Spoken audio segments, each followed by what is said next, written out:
Varela no ar, o programa do Varela está começando agora. Na direção geral, Lucas Varela, Nayara Varela e Mona Lisa Varela. E aqui diretamente de Fortaleza, da Fortaleza Bela, a capital do estado do Ceará, terra da luz. Agradecemos a todo o nosso público que nos acompanha, com sua audiência, com sua atenção.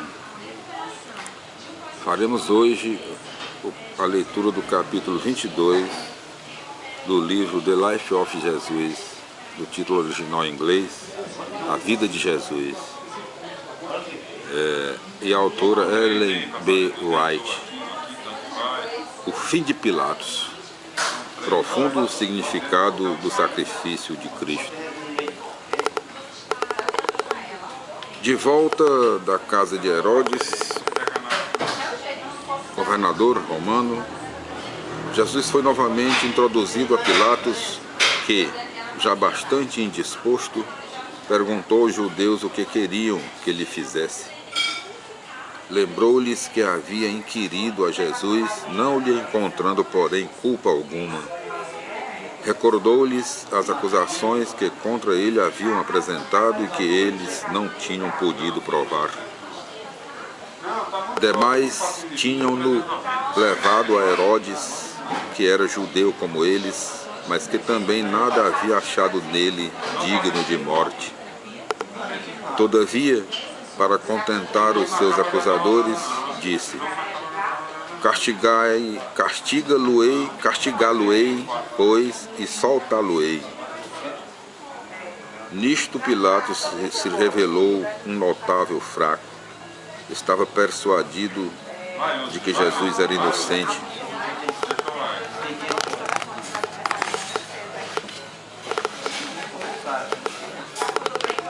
Porque havia, pois, de puni-lo, isto era, evidentemente, transigir com o mal. Os judeus não mais o esqueceram durante o andamento do processo. Tinham conseguido intimidar ao governador e souberam tirar vantagem disto, por forma a assegurar a condenação de Jesus. A multidão alvoroçada exige, então, com veemência, a morte do prisioneiro. Jesus, sucumbido à comoção, cai a fio comprido sobre as lajes de mármore. Neste momento, Pilatos recebe uma comunicação de sua mulher. Não te embaraçes com a causa desse justo, porque hoje em sonho foi muito que padeci por seu respeito. Pilatos, ao receber essa notícia, fez-se pálido. O povo, porém, percebendo-lhe a hesitação, redobra de insistência. A excitação do povo atinge as raias da loucura. O governador é obrigado a agir. Era seu costume no dia de dar liberdade ao prisioneiro que o povo lhe pedisse. Havia pouco tempo que a guarda romana capturara um criminoso de fama, por nome Barrabás, que era ladrão e assassino. Falou, pois, Pilatos à multidão e perguntou-lhe com ar severo: qual quereis vós que eu vos solte? Barrabás ou Jesus, que se chama o Cristo? E todo o povo gritou a uma voz, dizendo: faze morrer este e solta-nos Barrabás. Pilatos ficou mudo, de pasmo e desapontado. Pilatos ficou mudo, de pasmo e desapontamento, pondo o julgamento entre as mãos do povo e apelando para este. Pilatos privou-se de sua dignidade e sua autoridade sobre o mesmo. Daí em diante só devia ser ainda um joguete nas mãos do povo, sujeito à sua discrição. Perguntou, pois, Pilatos: que farei então de Jesus chamado Cristo? Todos a uma voz responderam: seja crucificado. Perguntou-lhes Pilatos: pois que mal tem feito? E eles mais clamavam, dizendo: seja crucificado. Pilatos empalideceu ao ouvir o pavoroso grito: seja crucificado. Não imaginara que a coisa pudesse chegar a esse ponto. Repetidas vezes havia declarado Jesus inocente, contudo o povo insistia em que devia morrer de morte horrível. Outra vez lhes pergunta: pois que mal tem feito? E de novo repercute nos ares o grito atroador: crucifica-o. Pilatos fez um último esforço para despertar sua simpatia. Mandou tomar a Jesus, que já estava fraco e coberto de feridas, e açoitá-lo em presença de seus acusadores. Desnudado até os quadris, suas costas exibiam extensos e cruéis vergões que vertiam sangue. Seu rosto terno dava evidentes mostras do horrível trato que lhe era infligido. Ordenou então Pilatos que se trouxesse Barrabás com a sua catadura de facínora e pô-lo ao lado de Jesus, de modo que todos pudessem observar o contraste entre um e outro. E apontando para Jesus, disse em tom de súplica: vede que homem! Havia no meio daquela turba homens inteligentes que, com Pilatos, sabiam discernir a nobreza e a pureza de caráter que se estampavam no rosto pálido do Salvador. Tinham, porém, renunciado ao bom senso e a todo sentimento de justiça e piedade, e juntamente com os outros clamavam: crucifica-o, crucifica-o.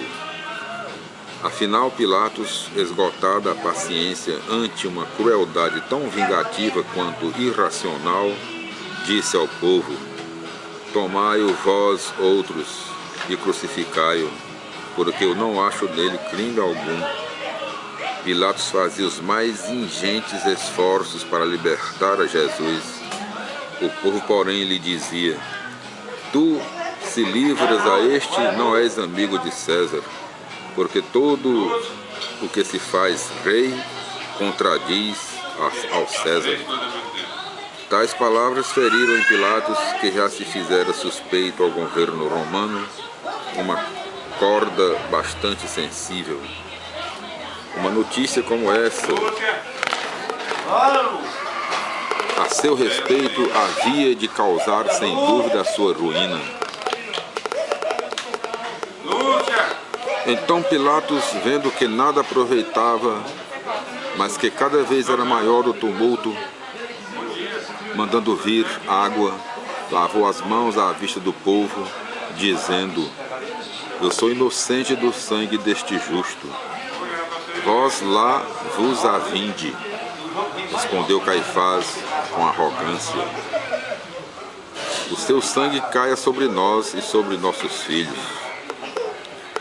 Estas palavras tiveram dos lábios dos sacerdotes e do povo o correspondente eco. Era uma sentença tremenda que acabavam de pronunciar contra si mesmos. Legado horrível que transmitiriam à sua posteridade. Literalmente veio a ser cumprida 40 anos depois deste acontecimento, nas pavorosas cenas da destruição de Jerusalém. Literalmente se está cumprindo ainda na condição dispersa, desdenhada e oprimida dos seus descendentes. mais do que literalmente virá a cumprir-se na consumação do mundo. As situações estarão então mudadas. Então esse Jesus há de manifestar-se em chama de fogo para tomar a vingança daqueles que não conheceram a Deus, e eles dirão aos montes e aos rochedos: cai sobre nós e escondei-nos de diante da face do que está assentado no trono e da ira do Cordeiro. Os soldados tomaram, pois, a Jesus e o levaram ao pretório, fazendo formar à roda dele toda a corte. Aí o despiram e lhe vestiram um manto carmesim, ou carmesim. Carmesim ou carmesim? Deve ser carmesim. E tecendo uma coroa de espinhos, lhe puseram sobre a cabeça e na sua mão direita uma cana. E ajoelhando-se diante dele, o escarneciam, dizendo: Deus te salve, Rei dos Judeus. E cuspindo nele, tomaram a cana e lhe davam com ela na cabeça. E depois que o escarneceram, despiram-lhe o manto e vestiram-lhe os seus hábitos. Era Satanás quem propriamente instigava os soldados cruéis a abusarem assim do Salvador. A sua intenção era, se possível fosse, provocá-lo deste modo a reagir ou induzi-lo a operar um milagre para se desembaraçar de seus inimigos e frustrar, assim, o plano da salvação.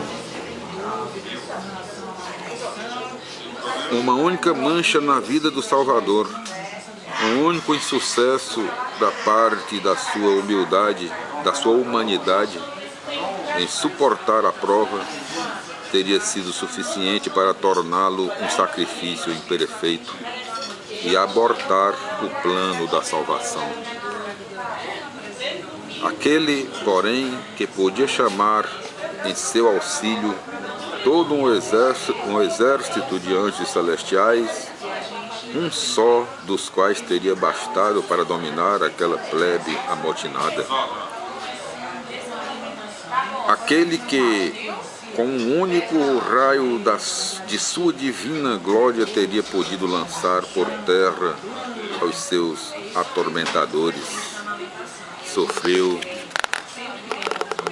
todos os ultrajes e afrontas com uma compostura humilde e digna. Assim como o procedimento de seus verdugos os rebaixava ao ponto de torná-los semelhantes a Satanás, a humildade e a paciência de Jesus o elevavam muito acima da humanidade. Cristo, o Filho amado de Deus, devia, pois, ser crucificado. Se Pilatos houvesse desde o princípio agido com energia e firmeza, fiel à sua própria e justa convicção, o povo teria sido obrigado a conformar-se com a sua vontade. A turba jamais se teria arrogado o direito de ditar-lhe a norma de proceder. Sua vacilação e criminosa condescendência, porém, acarretaram-lhe a ruína. Malgrado sua precaução, não pôde evitar a desgraça que temia. Pilatos foi despojado de sua honra e posição, vindo a morrer não muito tempo depois, ferido no seu orgulho e atormentado de remorsos. Assim, todos que transigem com o pecado só hão de colher aquilo que semearam. Há caminho que o homem parece direito, há caminho que ao homem parece direito, mas o fim dele são os caminhos da morte. Quantos há que, a exemplo de Pilatos, sacrificam princípios e integridade a fim de evitar consequências desagradáveis. A consciência e o dever nos apontam um caminho, o interesse próprio outro.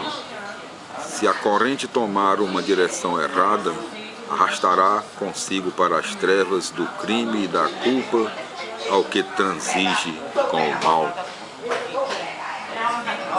Ao nosso público ouvinte, nós indicamos a leitura de São Lucas, capítulo 23, versículo 16, São Mateus, capítulo 27, versículo 19, São Mateus, capítulo 27, versículo 17, São Lucas, capítulo 23, versículo 18, São Mateus, capítulo 27, versículo 23, São João, capítulo 19, versículo 6, São João, capítulo 19, versículo 12, São Mateus, capítulo 27, versículo 24 e 25, Apocalipse, capítulo 6, versículo 16, Provérbios, capítulo 14, versículo 12.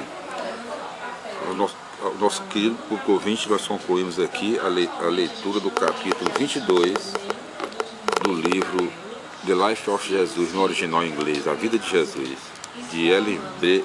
White.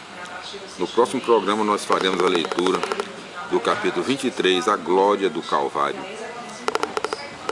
Tudo de bom, fique com Deus, agradecemos a sua audiência, a sua atenção. Fique com Deus, tudo de bom e até o nosso próximo encontro, se Deus quiser.